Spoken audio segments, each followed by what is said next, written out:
What's up mga kanasuboy, magandang umaga mga kanaso. Ngayon mga kanaso, merong tumawag sa atin si Kuya sa Tagalipa sa may Pangaw. Order daw siya sa akin ng 22 pieces na kal. I-deliver ko sa kanila. Ngayon mga kanaso, kumuha ako sa poultry ng kal, 22 pieces. Kaso, hindi ko na binidyohan yung pagkuha sa poultry kasi bawal. Kasi, bawal sabi may-ari, bawal mag-video. At, ito pala yan, 22 pieces yan. Yan yung manok.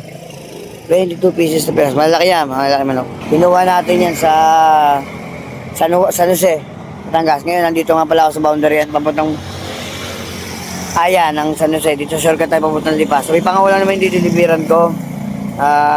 Nadali natin yung manok na yun. Kasi order, birthday daw eh. May pa-birthday daw.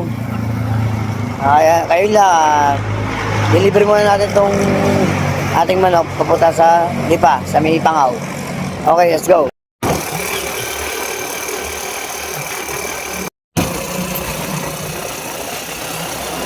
Ayan na. Ayan na po. 22 po to.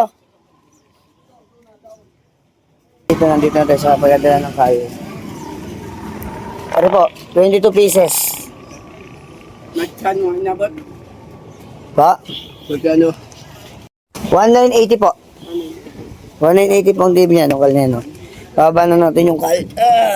22 pieces dyan sa bahay ito. Saan pas? Pangaw. Oh, wait, wala ako kumpare, wait lang po. Okay na po, Ire. So, salamat po. Sige po, thank you po. Salamat po, kuya. Sige po.